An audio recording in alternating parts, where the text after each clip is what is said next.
আজ আমরা এক ভয়ানক অপরাধীকে ধরতে পারলাম। অনেকদিন ধরেই আমরা খুঁজছিলাম, মানে পশ্চিমবঙ্গ আর উত্তরপ্রদেশের পুলিশ একসঙ্গে ওদের খুঁজছিল। উত্তরপ্রদেশে ও একই রকম অপরাধ করে এসেছে। একটা কথা বলুন তো, আপনি ওকে একা কাবু করলেন কিভাবে? মালবিকা আমার পাশে না থাকলে আমি আজ কিচ্ছু করতে পারতাম না। ওই ঘরেই বন্দি হয়ে থাকতাম। আর ওরা ডাক্তারবাবুকে, ওই মেয়েগুলোকে না আটকালে। আমি কি বলছো কিচ্ছু বুঝতে পারছি না। আমি তো নিজেই অজ্ঞান হয়ে পড়েছিলাম। আমি আবার কখন তোমাকে মুক্ত করলাম? তুমি তো তারাকে পাঠিয়েছিলে মালবিকা, না হলে যে আজ কি হতো। তারা? ওই না তো। আরে তারাই বা কে? ওই মেয়ে কোনো সাধারণ মেয়ে নয়, ভয়ানক। তোমাদের কথার মানে কিছুই বুঝতে পারছি না। ওদেরকে আশ্রমের এক কোণ থেকে উদ্ধার করা হয়েছে। ভয়ে কাঁপছিল সব। মনে হয় ওদেরকে কেউ মারধর করেছে। একজন নাকি ভস্ম হয়ে গেছে ওই মেয়ের চোখের আগুনে। আমার মনে হয় ভয়ের চোটে ভুল বকছিল ওরা। গৌরী, আমি কিন্তু কাউকে পাঠাইনি। আর তাছাড়া আমার কথা শুনবে এখানে কেউ আছে নাকি? বরং তুমি তো আমার কাছে এসেছিলে, আমার জ্ঞান ফেরালে, তারপর আমাকে বাইরে থেকে সাহায্য আনতে বললে। তোমার কথাতেই তো আমি পুলিশের কাছ থেকে সাহায্য নিতে গেছিলাম। কিন্তু মালবিকা, আমি তো ওখানে ছিলাম। আমি তোমার কাছে গেলাম কখন? আর জ্ঞানই বা ফেরালাম কখন? আমার সব কেমন গুলিয়ে যাচ্ছে মালবিকা। আর এই তারাই বা কে? আশ্রমের মেয়েদের মতোই পোশাক পরেছিল, কিন্তু কিন্তু আশ্রমের কেউ নাও। তারা, কালী তারা, ছিন্ন বস্তা, আমার মাই তারা মা। তুমি একা পারবে কি করে? ওরা যে বড় ভয়ঙ্কর। আমিও থাকি। সে যতই ভয়ঙ্কর হোক, আমি ঠিক পারবো। তোমার এখন তোমার স্বামীর কাছে যাওয়াটা সব থেকে বেশি জরুরি গৌরী। ইস, আমি কি করে ভুলে গেলাম? 10 মহাবিদ্যার একজন তো মা তারা।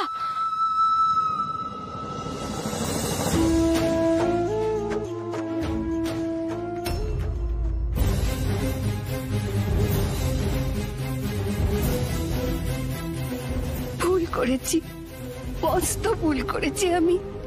শান আর গৌরীকে ওই সাধকের আশ্রমে পাঠিয়ে কেন আমি ঠাকুরজির কথা শুনতে গেলাম? কেন আমার ছেলেটার না কোনো ক্ষতি হয়ে যায়?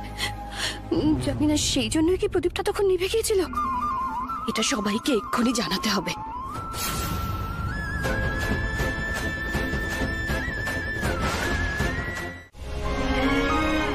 ডাক্তারবাবু, এই কি করছো তুমি? এগুলো আলাদা করে গুছিয়ে রাখছো কেন?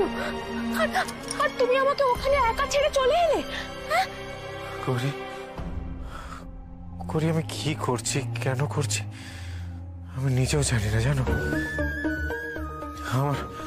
আমার নিজের উপর কোনো কন্ট্রোল নেই। নিজে ভরসা করতে পারছি না। নিজের উপর কোনো বিশ্বাস নেই। আমার সব হারিয়ে গেছে গৌরী, সব হারিয়ে গেছে। এরকম কেন বলছো ডাক্তারবাবু? এমন কথা বলো না, এমন কথা বলো না ডাক্তারবাবু। কেন বলবো না বলো তো গৌরী? একটা সত্যি কথা বলো তো গৌরী। তোমাদের গ্রামে যখন তুমি আমায় প্রথম দেখেছিলে, তখন যে ডক্টর ঈশান ঘোষালকে দেখেছিলে, তার সাথে এই মানুষটার কোনো মিল আছে গৌরী? এই মানুষটাকে তুমি এখন চিনতে পারছো? শোনো না ডাক্তারবাবু, তুমি মনে মনে খুব উত্তেজিত হয়ে আছো তো, তাই মনে হচ্ছে। তুমি আবার সেই একই রকম ডাক্তারবাবু আছো গো, সেই একই মানুষ। মিথ্যে সান্ত্বনা দিও না গৌরী।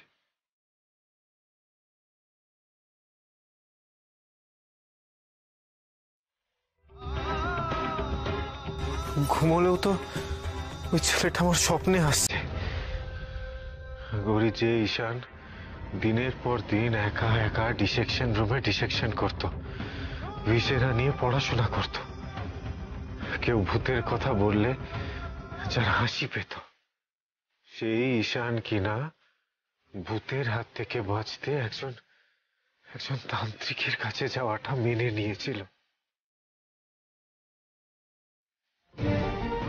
না না ডাক্তারবাবু, তুমি তো নিজের ইচ্ছেই যাওনি।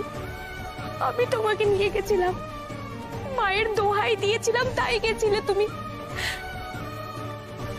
না গৌরী, অবচেতন মনে আমার ইচ্ছে নিশ্চয়ই হয়েছিল। কোথাও না কোথাও কি আমার নিশ্চয়ই মনে হয়েছিল জয়তান্ত্রিক কোনো জাদু টোনা করে বা কিছু একটা করে আমার ভূত মুক্তি ঘটাবে। গৌরী, এর পরেও একজনের বিজ্ঞানের ছাত্র হিসেবে আমার নিজেকে পরিচয় দেওয়াটা একটা হিপোক্রেসি।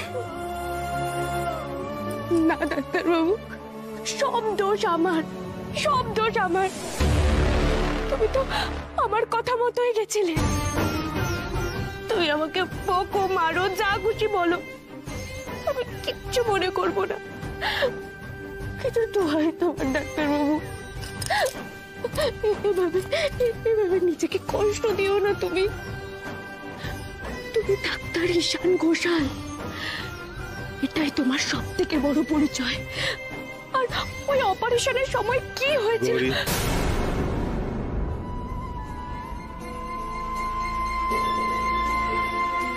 আমি ওই নিয়ে আর কোনো কথা বলতে চাই না। আমি সিদ্ধান্ত নিয়ে নিয়েছি গৌরী, আজ থেকে আমি আর ডাক্তারি করব না।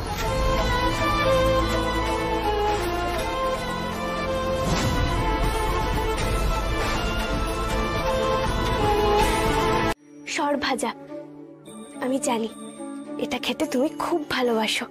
এই নাও। মা গো, আমাকে তুমি ক্ষমা করো গো মা।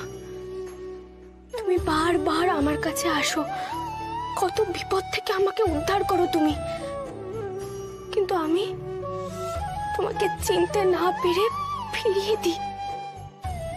আমার বোধহয় তোমাকে চেনার সৌভাগ্য হয়নি, তাই না গো? তবে আমি জানি মা, একদিন না একদিন আমি তোমাকে ঠিক চিনতে পারবো। খুব শিগগির তুমি আবার আমার কাছে আসবে। তুমি যতই ছদ্মবেশে থাকো না কেন, ঠিক চিনে নেব আমি তোমাকে।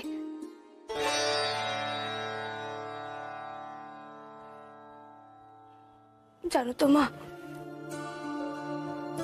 ডাক্তারবাবুর জন্য না খুব চিন্তা হচ্ছে গো আমার। মানুষটা একদম ভালো নেই। ডাক্তারবাবু বলছে ডাক্তারি করা ছেড়ে দেবে গো। ডাক্তারি যে ওর প্রাণ মা, ও ওটা ছাড়া থাকবে কি করে বলো তো? না না মা, যে করে হোক ডাক্তারবাবুকে আবার ডাক্তারি করাতে হবে, হাসপাতালে পাঠাতে হবে ওকে। রোগীদের মধ্যে থাকলে ওর মন ভালো হবে গো, না হলে ওকে সামলানো যাবে না মা। ওই অপারেশনটার পর জীবনের সবকিছু কেমন ওলট পালট হয়ে গেছে।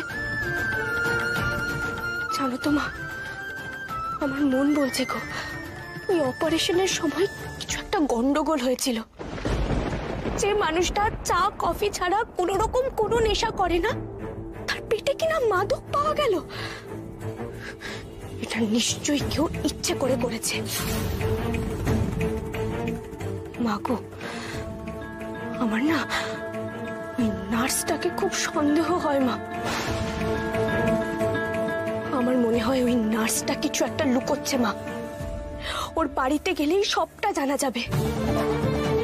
কিন্তু কিন্তু ওর বাড়িতে যাবো কি করে বলো তো? ও গেলেই তো তাড়িয়ে দেবে আমাকে। কি করি? মাগো, ঈশান, এবার একটু স্বাভাবিক হওয়ার চেষ্টা করো। দেখো, আমার সাথে কদিন ধরে যে ঘটনাগুলো ঘটছে না, সেগুলো কোনোটাই স্বাভাবিক নয়। এক একটা করে ঝড় আসছে, আর আমার এতদিনের শিক্ষা দীক্ষা বিশ্বাস সব ওলট পালট হয়ে যাচ্ছে। শান্ত, তুমি নিজেকে একটু মানসিকভাবে শক্ত করো। দেখো, এই কাজটা তুমি ছাড়া অন্য কেউ করতে পারবে না। আর তুমি তো এত সহজে হেরে যাওয়ার ছেলে নও, তাই কেন ভেঙে পড়ছো তুমি? রূপমদা, আমার সাথে যেটা ঘটছে সেটা শুধুমাত্র আমিই বুঝতে পারছি, তাই এই নিয়ে কথা বাড়িয়ে কোনো লাভ নেই। দেখো দাদা ভাই, আমি কিন্তু তোমার শক্ত শক্ত কথাগুলো একদম বুঝি না। আজকে রূপম দাদার জন্মদিন, আমরা সবাই মিলে নীলা দিদির বাড়িতে যাব, ব্যাস। আচ্ছা, আমাকে নিয়ে কেন টানাটানি করছিস বলতো? তোমরা যাও না ছোটকা। কারণ আমি বলেছি তুই না গেলে কোনো অনুষ্ঠান হবে না। এবার তুই ভেবে দেখ, তুই যদি অনুষ্ঠানটা পন্ড করতে চাস কর, কিছুই হবে না তাহলে। ঠিক আছে, কোনো ব্যাপার না। ঠিক আছে, তাহলে আর কি করা যাবে? তাহলে ওই খাওয়া দাওয়ার সমস্ত অ্যারেঞ্জমেন্ট সব ক্যান্সেল করে দিতে হবে। কোথায় ভেবেছিলাম সবাই মিলে একসাথে সেলিব্রেট করবো, তা আর হবে না। রূপমদা, এগুলো না ব্ল্যাকমেল, কিন্তু এটা না একদম উচিত নয় দিদি। আরে চলো না বাবা। আমার চেম্বার আবার আগের মতো হয়ে উঠবে। এটা তো আমারই চেম্বার। হ্যাঁ, এটা ঠিকই। ঈশান কিছুদিনের জন্য আমার চেম্বারটা জবরদখল করেছিল, কিন্তু আর নয়। এই সব হচ্ছে? দাঁড়াও, আমি এক্ষুনি বৌদিকে বলছি। আবার আমি এখানে বসে বসে আমার ভক্তদের দেখব, ভক্তরা দেখা করতে আসবে, আমি বিধান দেব, আমি প্রতিকার করব। শৈলমার জয় জয়কার হবে আবার চারিদিকে। ঈশানের চেম্বারের কোনো নাম গন্ধ পর্যন্ত থাকবে না।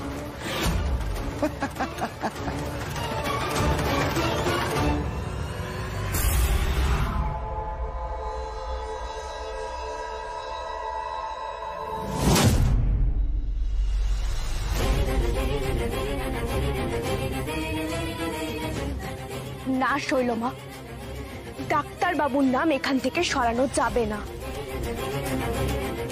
ছাড়ো আমার হাত। এত সাহস তোমার? তুমি আমার হাত ধরেছো? আপনি যতবার অন্যায় করবেন আমি ততবার বাধা দেব।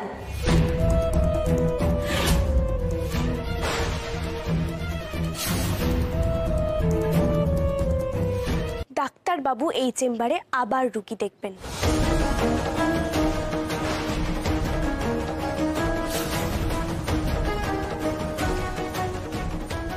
যেসব জিনিসপত্র এখানে ঢুকিয়েছো সেই সব কিছু বের করে নিয়ে যাও। চেম্বারটাকে আবার আগের মতো সাজিয়ে দাও তোমরা। ডাক্তার বাবুর কোনো জিনিস এখান থেকে সরবে না। গৌরী, শুধু শুধু একটা চেম্বারকে সাজিয়ে রেখে কি করবে বলো তো তুমি? ঈশানের যা অবস্থা, ও আর কোনোদিনও ডাক্তারি করতে পারবে বলে আমার তো মনে হয় না। তার চেয়ে এই ভালো না যে আবার আগের মতো আমার চেম্বার সাজিয়ে আমি বসি। আমিও আপনাকে বলছি শৈলমা, ডাক্তার বাবু এই চেম্বারে আবার রুগী দেখবে, আবার হাসপাতালে যাবে, সবকিছু আবার আগের মতোই ঠিক হয়ে যাবে।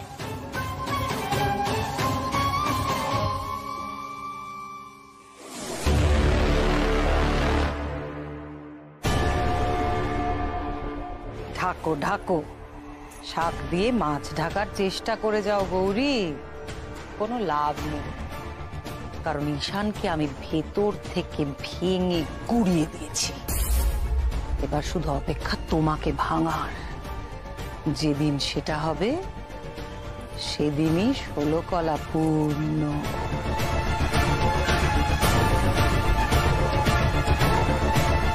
তুমি এসেছো ডাক্তার বাবু? কি করে জানলে আমি এখানে আছি? চুপ!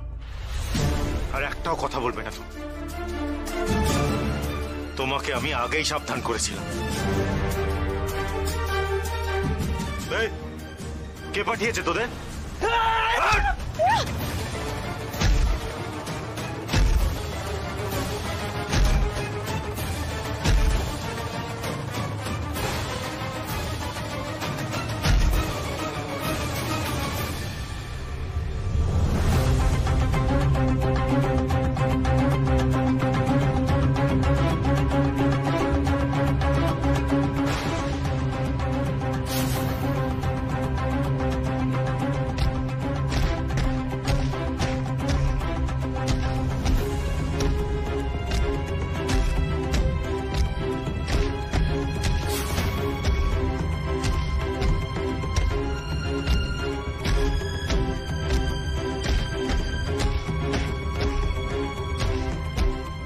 কে পাঠিয়েছে তাদের?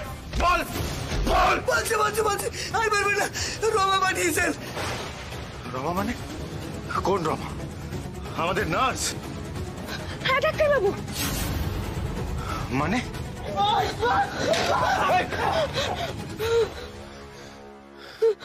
তুমি রমাকে কি করে চিনলে?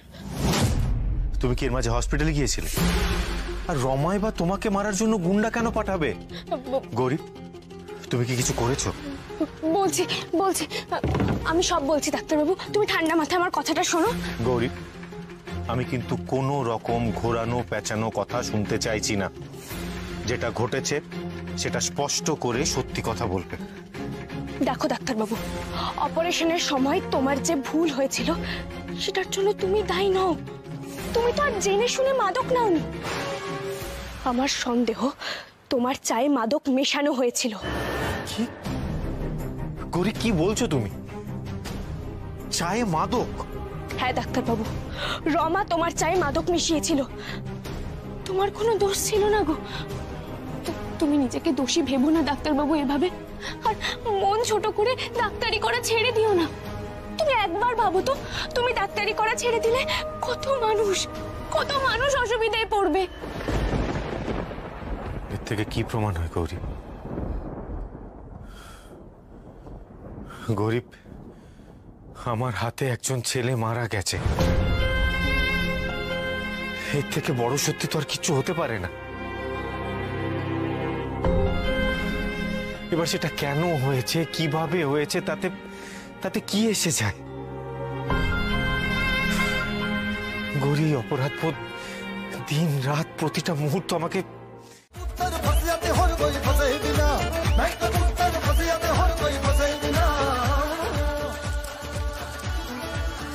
কি ব্যাপার বার্থডে বয়, নিজে এত উদ্যোগ নিয়ে নাচ গান শুরু করে এখন নিজেই এক কোণে দাঁড়িয়ে আছো, কি হয়েছে?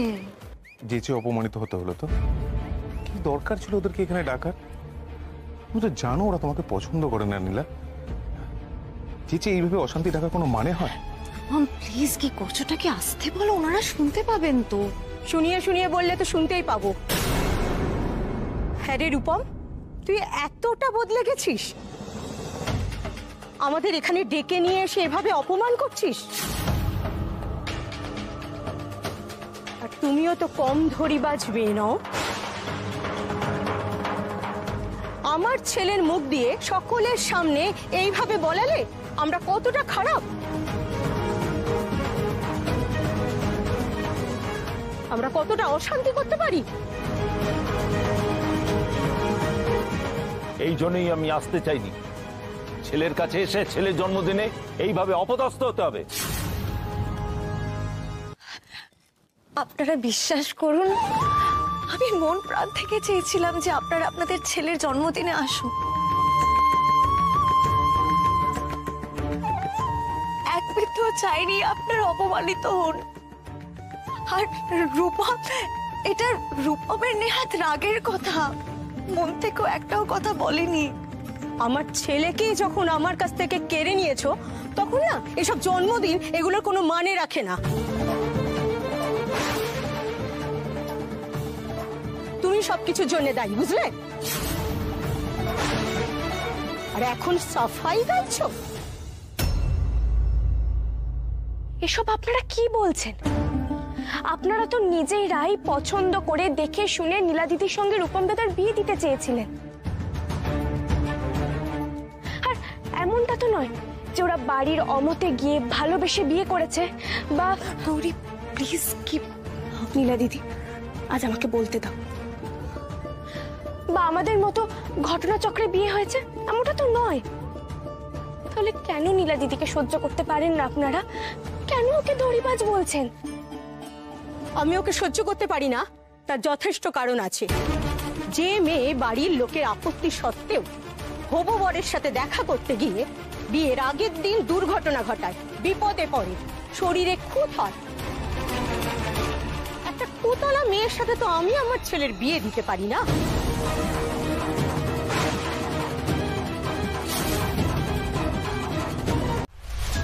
কি করি এখন?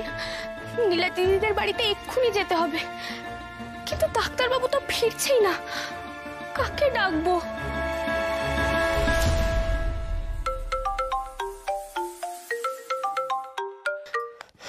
হ্যাঁ নীলা দিদি। হ্যালো গৌরী, শোনো না, বলছি যে আমি বাবা মাকে নিয়ে চলে এসেছি। আচ্ছা, তুমি আর ভাই কখন আসছো গো? ডাক্তারবাবু এখনো ফেরেনি গো, ফিরলেই আমরা আসছি। আচ্ছা বলছি নীলা দিদি, কিছু গাঁদা পাতা থেতো করে ওই ক্ষতস্থানে লাগাও, দেখবে রক্ত পড়া বন্ধ হবে আর বিষক্রিয়াও হবে না।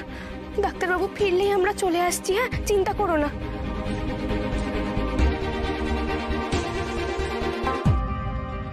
এটা কি করে হলো বাবা? আর বলিস না, আরে গাড়িটা স্টার্ট করে কিছু দূর এগিয়েছি, হঠাৎ অপোজিট থেকে আসাটা গাড়ির সাথে ধাক্কা লাগে।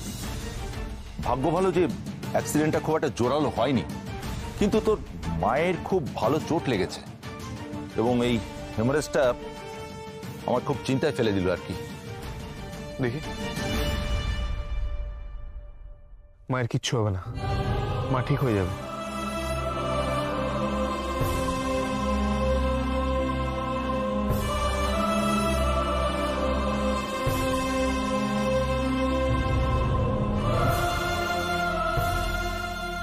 আরে তোর বউ এসব কি করছে বলতো? হ্যাঁ, এই সমস্ত ঘাস পাতা নিয়ে এসব এই ক্ষতস্থানে লাগাচ্ছে, এটা সেফটি হয়ে যাবে। আরে ও তো ডাক্তার নয়, আর ভেষজ ঔষধি সম্বন্ধে ওর কি কোনো জ্ঞান আছে? না, আমি দেখছি ও তোর মায়ের একটা সর্বনাশ না করেই ছাড়বে না। ওরে ওকে বল এ সমস্ত বন্ধ করতে।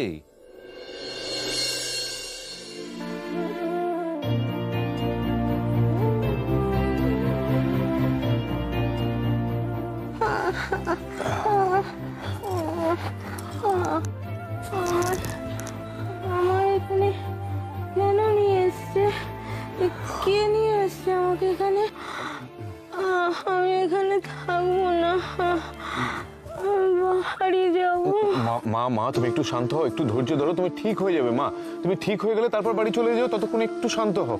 আর শান আসছে, ও তোমাকে একটু চেক করে নেবে, তারপর তুমি বাড়ি চলে যাও। মা একটু ধৈর্য ধরো। একটু শুয়ে দাও না। হ্যাঁ মা একটু শো তো, এদিকে শো, আস্তে আস্তে, হ্যাঁ শো। না, ডাক্তারবাবু কখন আসবে তার ঠিক নেই। তাহলে কি ছোটকাকে নিয়ে যাব? এই তো তুমি কোথায় ছিলে বলো তো? ফোনটাও তো নিয়ে যাওনি কেন? কি হয়েছে? কাছেই ছিলাম। রূপম দাদার বাবা মায়ের অ্যাক্সিডেন্ট হয়েছে, ওরা বাড়িতেই আছে, কাকিমার খুব লেগেছে। সে কি? হ্যাঁ, শিগগির চলো, আমি ওদের বলেছি তুমি ফিরলেই আমরা যাব। আচ্ছা, 1 মিনিট, চলো। হ্যালো, হ্যাঁ তুমি কোথায় আছো গো?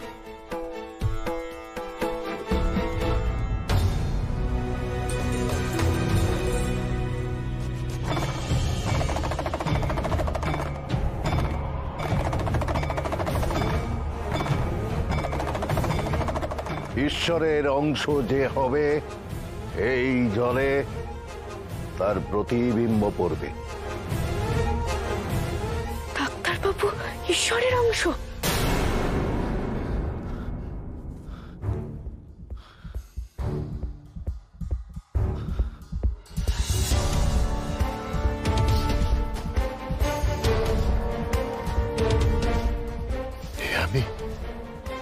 আমি কি দেখলাম?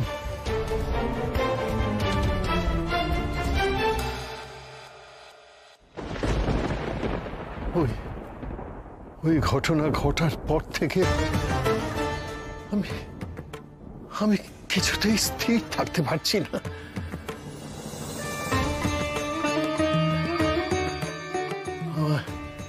রাতে 2 চোখের পাতা এক করলেই সেই যোগী মহারাজ স্বপ্নে দেখা দিচ্ছেন।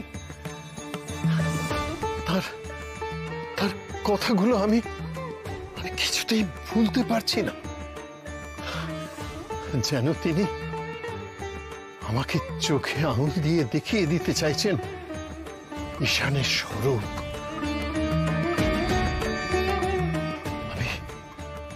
আমি তো বুঝতে পারছি না কোনটা সত্যি, কিন্তু সত্যিটা না জানতে পারলে তো আমি একটু শান্তি পাচ্ছি না।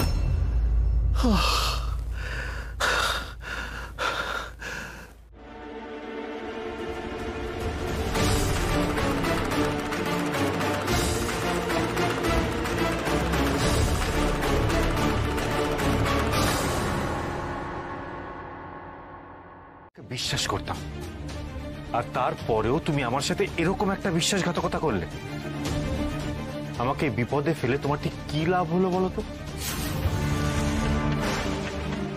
বলো, চুপ করে থেকো না। কেন এমন করলে? দেখো, সত্যি কথা না বললে কিন্তু তোমার কপালে অনেক দুঃখ আছে।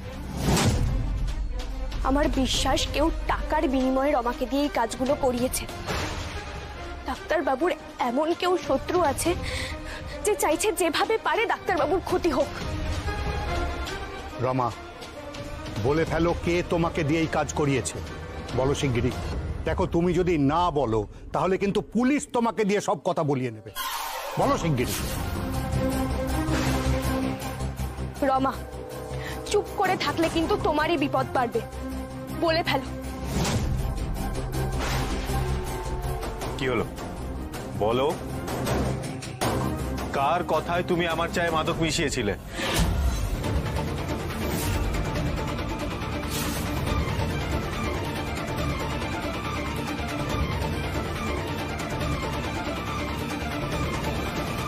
ওই ছবিটা ওখানে কেন রে?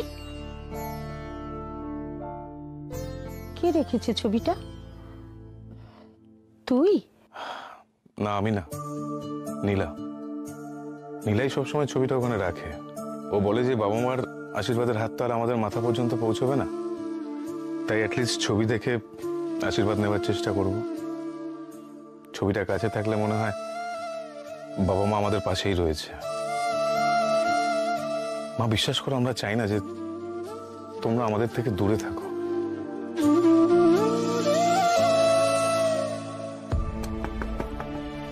রূপম,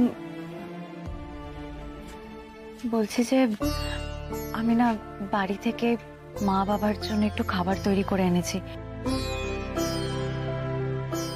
আসলে মায়ের এখন যে অবস্থা, তাতে বাইরের খাবার খাওয়াটা তো উচিত নয়। আর তাছাড়া তুমি অত রান্না করতে পারবে না, তাই আমি বাড়ি থেকে একটু খাবার নিয়ে এসেছি। না না, এসব খাবার দাবারের কোনো প্রয়োজন নেই। আমরা এক্ষুনি বাড়ি চলে যাবো, আর বাড়িতে গিয়ে আমরা খাবার খাবো। শোনো, তুমি রেডি হয়ে নাও, বেরোতে হবে। হ্যাঁ, রেডি তো হয়ে নেবই, কিন্তু মুখের খাবারটা না খেয়ে তো আর যেতে পারি না। আমি তাই খাবারটা খেয়েই যাব। ঠিক আছে, তুমি যখন খাবার খেয়ে যেতে চাইছো, চলো আবার খেয়ে যাবো। নালে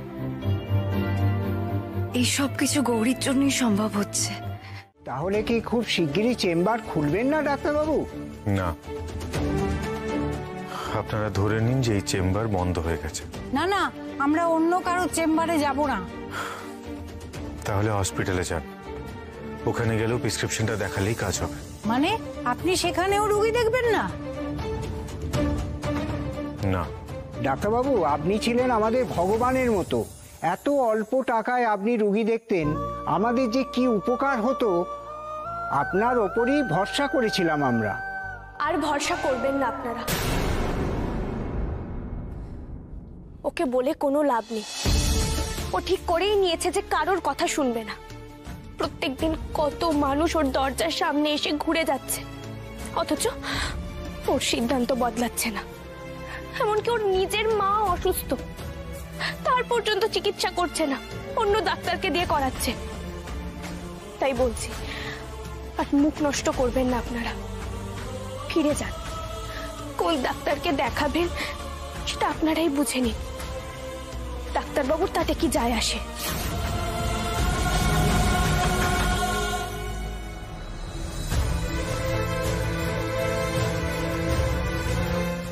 তুমি কি ভেবেছো গৌরী? এই সমস্ত কথা বলে তুমি আমার মধ্যে অপরাধবোধ জাগিয়ে তুলবে? তুমি ভাবছো যে রোগীদের কষ্টের কথা জানলে আমি আবার ডাক্তারি শুরু করব? আমি রোগীদের কথা ভেবেই নিজেকে সরিয়ে নিয়েছি। আমি চাই না যে আমার হাতে আর কারোর কোনো ক্ষতি হোক। আমি তোমাকে কিছুই বলছি না ডাক্তারবাবু। তুমি তো নিজের মতো যুক্তি সাজিয়ে নিয়েছো। তোমার তো আর কোনো সমস্যাই নেই। সত্যি গো, এখন আমি তোমাকে চিনতে পারি না ডাক্তারবাবু। আমি আগে যে ডাক্তারবাবুকে চিনতাম, সে সব সময় সমস্যার মুখোমুখি দাঁড়াতো, ভয় পেয়ে পালিয়ে যেত না, অন্যের বিপদে সবার আগে ঝাঁপিয়ে পড়তো। কিন্তু আজ যে ডাক্তারবাবু আমার চোখের সামনে দাঁড়িয়ে আছে, সে এক ভেঙে যাওয়া মানুষ। গৌরী, তুমি এসব কি বলছো? তুমি তুমি আমাকে এসব বলছো? আর কিভাবে বলবো বলো তো? যে মানুষটা ডাক্তারি করাকে তার ধর্ম মনে করত, দুদিন রুগী দেখতে না পারলে হাঁপিয়ে উঠতো, সেই মানুষটাকে দেখে আমার কষ্ট হয় এখন। তুমি সব সময় তোমার সেবার সঙ্গে আমার ভক্তির তুলনা করতে না। আমি কিন্তু কোনো অবস্থাতেই আমার মাকে ছাড়তে পারবো না ডাক্তারবাবু। কিন্তু তুমি তোমার সাধনা ত্যাগ করলে। মানুষ এভাবেও বদলায়। আজ আমাদের নাড়া পড়া, কাল আমাদের দোল, পূর্ণিমাতে চাঁদ উঠেছে, বলো হোলি বল। চিকু বাবু শোনো, আমার কথাটা শোনো। তুমি বেশি আগুনের কাছে আসবে না, বিপদ হওয়ার থেকে সাবধান থাকা ভালো, বুঝতে পেরেছো? তুমি দূর থেকে আনন্দ করো। একটা কথা আমি না বলে পারছি না গৌরী, এই ন্যাড়া পোড়ার মতো এত বিপজ্জনক একটা জিনিস, এটা করার কথা একমাত্র তোমার মাথাতেই আসতে পারে। সত্যি নিজেই তো সবাইকে নিয়ে এসেছো, এই বাচ্চাটাকেও এখন আবার সাবধানতার কথা শোনাচ্ছ। ওইটুকু বাচ্চাও কি বোঝে? চিকু বাবুর কোনো বিপদ হবে না শৈলমা। আমি চিকু বাবুকে আগুন দিতেই দেবো না। কি তাই তো চিকু বাবু? তুমি দূর থেকেই আনন্দ করবে তো? তাহলে কে আগুন দেবে? ছোটকা। হ্যাঁ ছোটকা, তুমি আগুন দাও। না না, আমি বলছি কি, তোমার উৎসাহে তো সবকিছু হচ্ছে, তো তুমি আগুনটা দাও। কি ঠিক তো? আমি? আচ্ছা ঠিক আছে। এই তো দেখছি মেঘ না চাইতেই জল। আমি তো এটাই চেয়েছিলাম, একবার আগুন দিক, তারপর বুঝবে।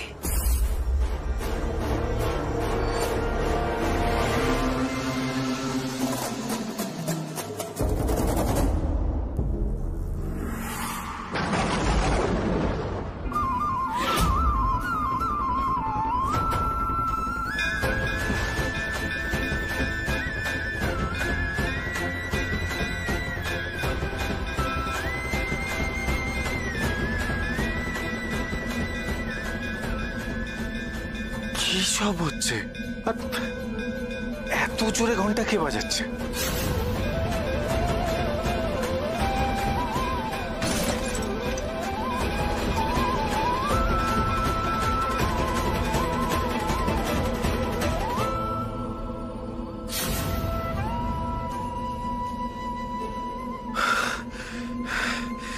কি হলো?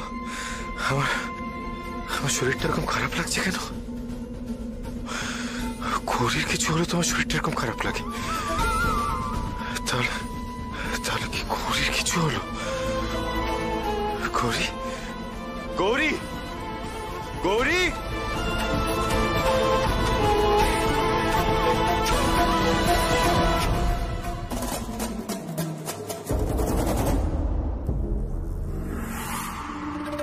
আজ আমাদের ন্যাড়া পোড়া, কাল আমাদের দোল, পূর্ণিমাতে চাঁদ উঠেছে, বলো হরি বল।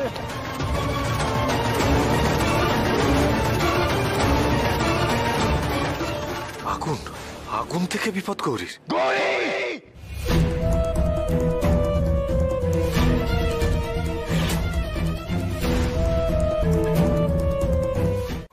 বাপরে, শিবলিঙ্গ তো খুব দেখে আছে গো। ওদিকে ওদিকে ডাক্তারবাবুর জ্বর, এদিকে শিবলিঙ্গ দিতে আছে, দুটোর মধ্যে কোনো সংযোগ নেই তো?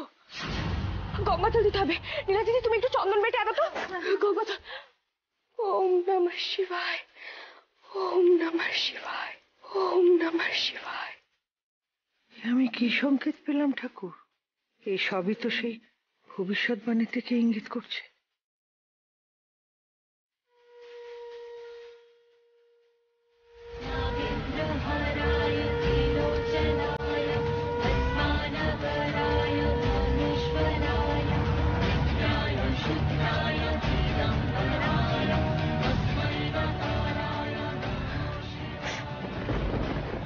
লাগেনি তো? তুমি? আমি একদম ঠিক আছি ডাক্তারবাবু, তুমি শান্ত হও।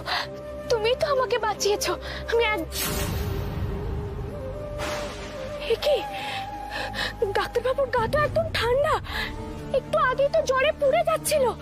আমি বুঝেছি এটা নিশ্চয়ই ঠাকুরের কৃপা, না হলে এরকম সম্ভব হতো না। কি বলছো বলো তো গৌরী? আমার জ্বর কেন হতে যাবে? আমি তো আমি তো ঠিক আছে, আমার তো বেশ ঝরঝরে লাগছে। এই তো ছোট ঠাম্মি, তোমরাই বলো, মন্দিরের শিবলিঙ্গের গা থেকে কেমন ধোঁয়া বেরোচ্ছিল ডাক্তারবাবুর জ্বর হয়েছিল বলে। তারপর তো সেখানে জল ঢালতেই ডাক্তারবাবুর জ্বর সারলো। এটা কিসের ইঙ্গিত বলো তো? সেই যে যোগী বাবা বলেছিল তার জন্য। গৌরী থামো তো এবার, কি সব বলছো তুমি? রাজ্যের যত উল্টো পাল্টা কথাবার্তা। না গো ডাক্তারবাবু, এটা মোটেও স্বাভাবিক নয়, এটা তো অলৌকিক কাণ্ড। ও ছোট ঠাম্মি, তুমি চুপ করে আছো কেন? মা বলুন না আপনি।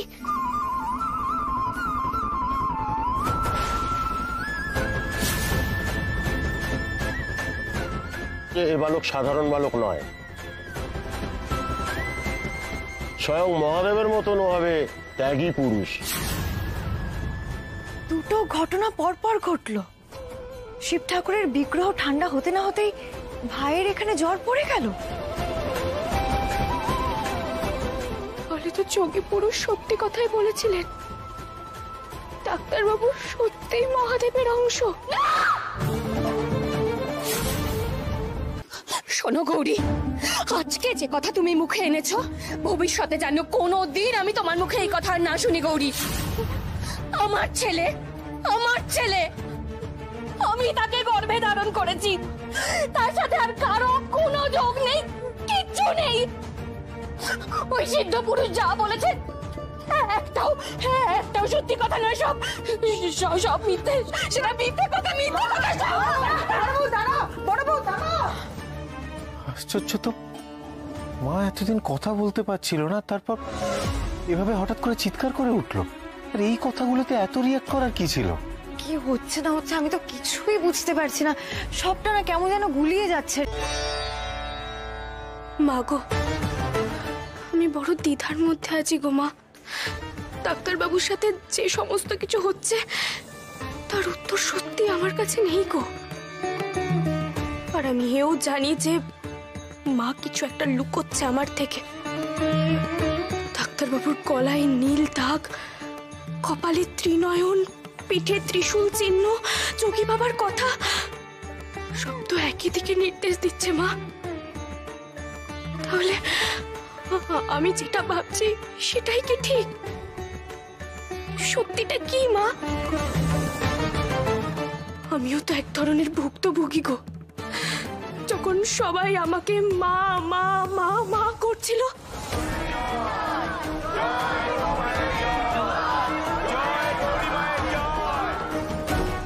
এই দৃশ্য আমি এখনো ভুলতে পারি না মা। চোখের সামনে ভাসে আমার। আমি ডাক্তারবাবুকে ওই অবস্থায় দেখতে পারবো না মা, কখনোই পারবো না। কিন্তু যদি কিছু সত্যি থেকে থাকে সেটাও তো জানা দরকার। মা গো, আমি সত্যি কিচ্ছু বুঝতে পারছি না, আমাকে সত্যিটা বলো মা, তুমি সত্যিটা বলো মা। কি মজা, কি মজা! আমি বউ দেখেও রং মাখিয়েছি। এই যে ধরেছি, সকাল থেকে তুই সবাইকে রং মাখিয়ে বেড়াচ্ছিস, এবার তোকে দেখো গৌরী, তোমায় একটু মাখাই। মাখাবে মুক্তা দিদি, তার আগে মায়ের পায়ে আর বড়দের পায়ে আবির দিয়ে প্রণাম করি, তারপর।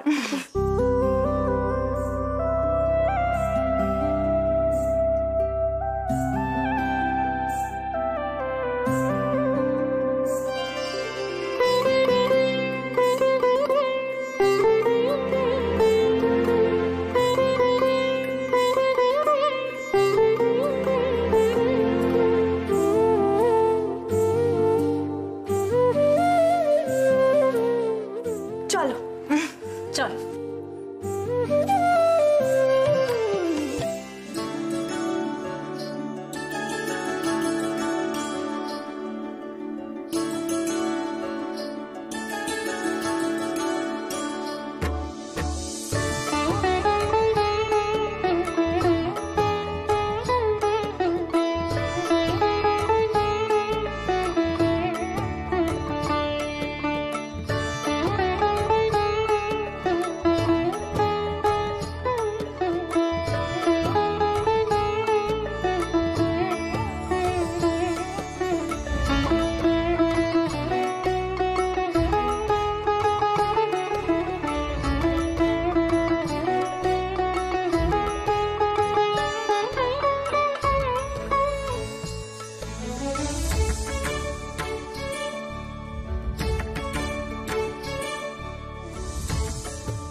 ব্যাস বড়দের সবার পায়ে রং মাখানো হয়ে গেছে।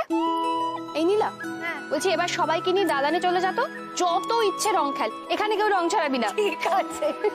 এই ভাই চলে একদম না, একদম না, একদম না, আমায় কেউ রং মাখাবি না, আমি রং খেলবো না। বাবা চলুন আপনাকে বরং খেতে দিয়ে দিই। দেখো সবাই মজা করবে, রং খেলবে, তুমি খেলবে না? না খেলবো না। আর শোনো গৌরী, তোমার সাথে না আমার একদমই কথা বলতে ইচ্ছে করছে না। কালকে যেটা হয়েছে না, সেটার পর তোমাকে দেখলে আমার ইরিটেশন হচ্ছে। তাই প্লিজ এসব রং টং নিয়ে আমার থেকে দূরে সরে যাও। কি হলো, কি হলো? মুখ ভার হয়ে গেল কেন গৌরী? হ্যাঁ, আবার ঝামেলা করেছিস তুই? আবার ঝামেলা করেছিস? তোমরা তো শুধু আমাকেই ঝামেলা করতে। আবার কে করবে? আমি তোমাকে বলেছিলাম আমি প্রথম তোমাকে রং মাখাবো, সেটা আমি করেই ছাড়বো।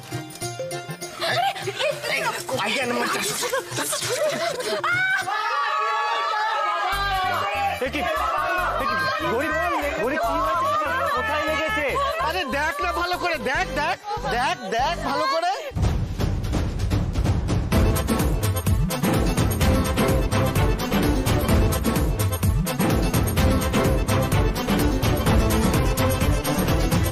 পড়লে কি করে গৌরী? এই জন্য আমি তোমাকে বলেছিলাম এরকম দুরন্তপনা না করতে। কোথায় লেগেছে সেটা বলে উত্তর।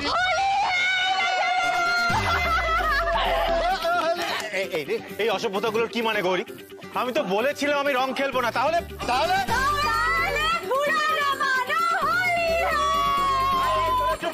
সবসময় চ্যাংড়ামি।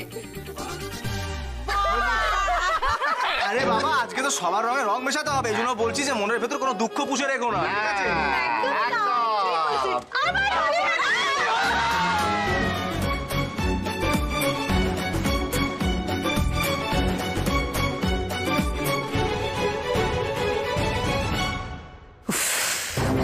এদের যতই বিপদে ফেলি না কেন, কোত্থেকে যে এদের মুখে হাসি ফোটে কে জানে। যতই বিপদে ফেলি না কেন, এদের দুজনের এত প্রেম ভালোবাসা কোত্থেকে যে আসে। কি রে শৈল, কিছু ভাবলি নাকি? দোলের দিন কিছু একটা ধুমধুমার কাণ্ড বাঁধালে হয় না?